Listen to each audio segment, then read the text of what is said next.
Sorry about the fan noise, but it's bloody hot, as you can see. I've got sweat all over. So, I'm gonna have a celebration. Cheers.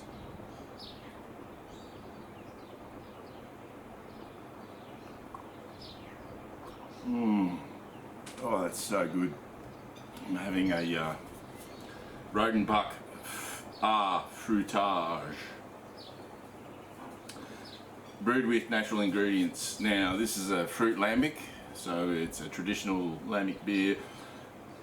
Normally, what they would do is they would get the beer that I was drinking yesterday and put it in barrels, and then they would put cherries, sour cherries in there, and the beer would be infused with cherries, and would get some of the sweetness, some of the sourness, some of the sweetness. And but these guys cheat. They actually use sour cherry juice from concentrate, so it's not perfectly traditional, but it tastes exactly the same as, and they call it a creek. Creek in Flemish is cherry.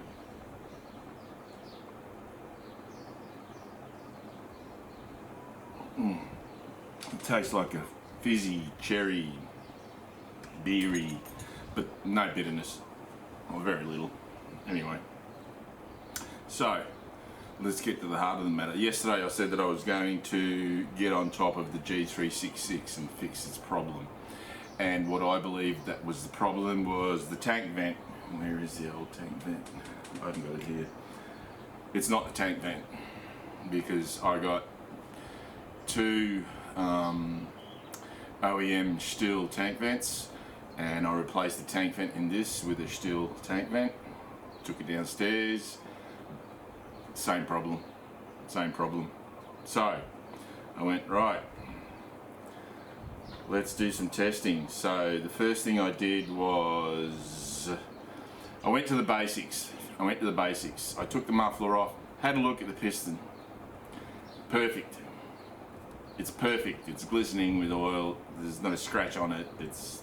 I didn't think that there was any problem with it, piston or cylinder wise, but I do Scott from the Greasy Shop Rags basic analysis.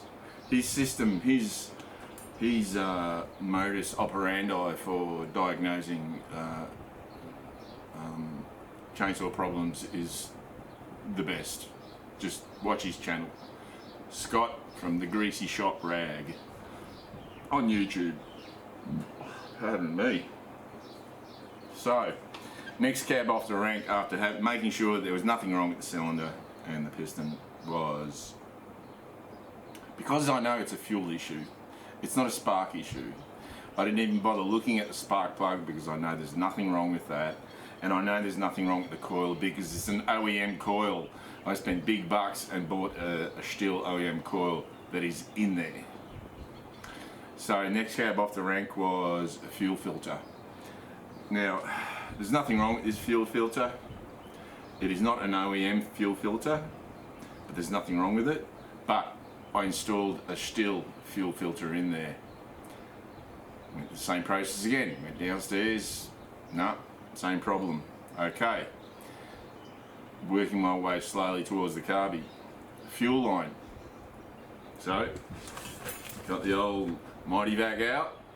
It held 10 pounds of pressure all day long. It's not the fuel line, and the carby does not have a leak.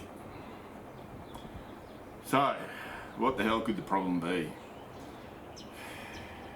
As unlikely as it may seem, I even went to the lengths of, because this problem didn't start until I changed, until I put this filter upgrade on it, the G366 Pro filter upgrade on it with the pleated filter. So I put the old system back on, the shit filter back on, took it downstairs. No, that's not the problem. So it's a fuel issue, it's not the fuel line, it's got to be the carby. So I took the carby out, I took it apart, I got, where is it? Yeah, the carby cleaner, or brake cleaner, carby cleaner, same stuff. Blew everything out that I could. Blew everything out that I could. The screen, the micro screen filter was perfect. There was nothing in it. It was perfect. I blew everything out that I could. Put the carby back on. Went downstairs. And I had it there. I started it up no problems, and I had it sitting there idling for about 3 minutes. Now this thing would not idle for, typically it wouldn't idle for maybe 20 seconds. It'd idle for 20 seconds and then die and be really hard to start up again. And then when you ran it, it'd idle for about 20 seconds and die, and just, yeah, rinse and repeat, just kept doing that. Now, when I started it up, it ran well, it idled, it just didn't, I went away and did something, came back, still sitting there idling like for minutes, right? And I thought, beauty, that's what the problem was. There was some shit in the carby and I've cleaned it out. So I went ahead and did the test cuts. So I'll show you that.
Okay, so you saw that. I only measured the last 5 cuts, and the last 5 cuts, the average was 2.98, which is compared to, during the shootout, it was 3.23.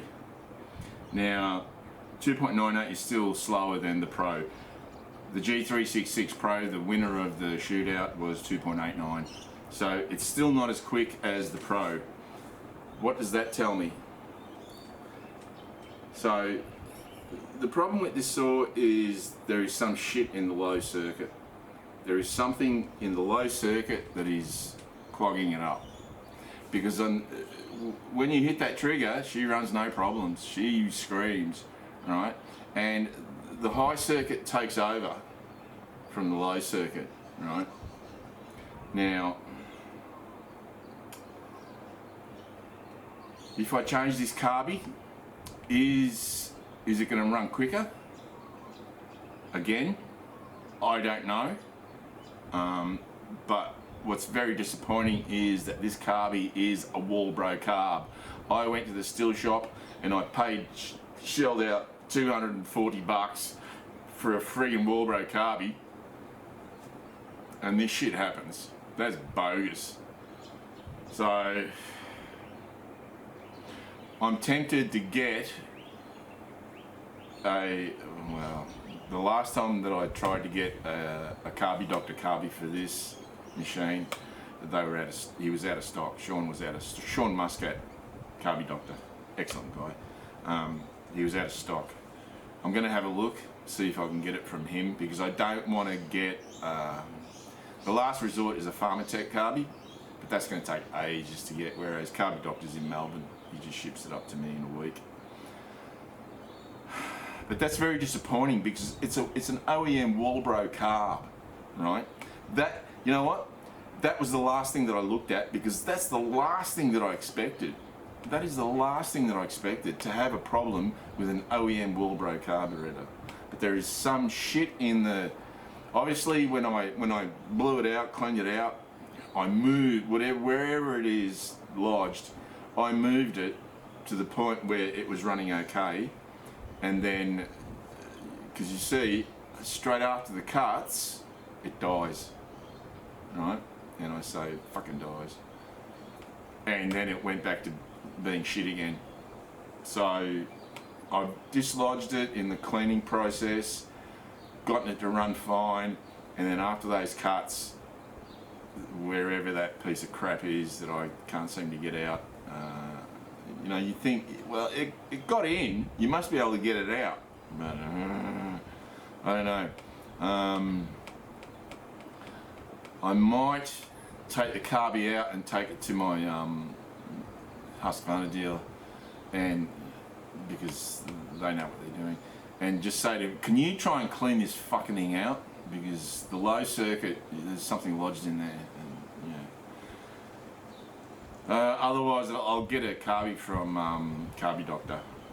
But so even after I'd fixed the problem momentarily, it did an average of 2.98 compared to the G366 Pro, which was 2.89. So the G366 Pro won the shootout, and it's still quicker than this even after I'd fixed the carby. What does that say? That says something about the G366 Pro, the quality of it. That it's that good, it's that fast, that even a machine with an OEM coil and an OEM carby and with the same filter system can't beat it. And ported. This one's ported, so it still doesn't beat the Pro.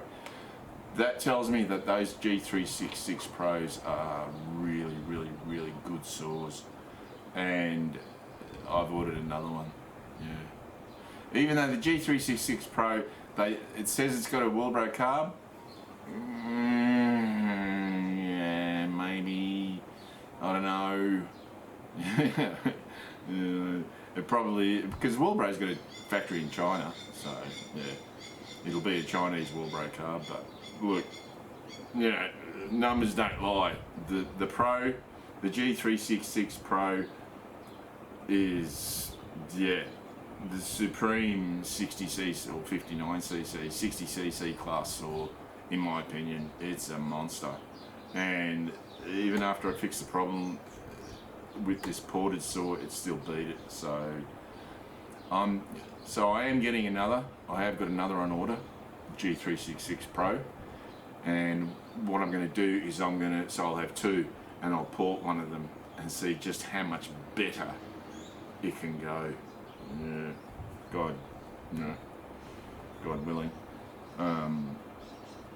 But yeah, really. So I was celebrating before. Now I'm drowning my sorrows.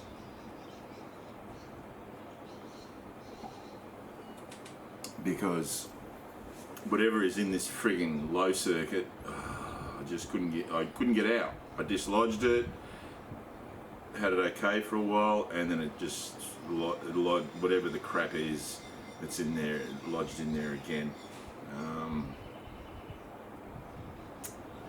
Yeah, what do you do? What do you do? So I just wanted to report on that. So next,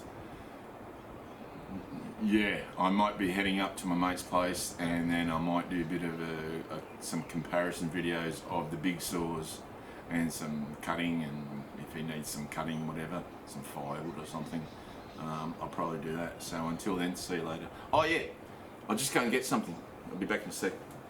So, I have got a 9-foot long python in my roof, in my ceiling. Here's its skin that it shed. It's a bit of a spin out actually. Yeah, I just want to show you that.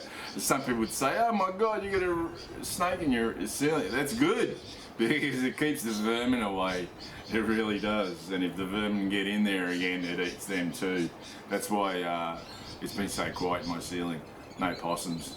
Man, one possum would have lasted, a few months. So yeah, I just want to show you that. So see you later.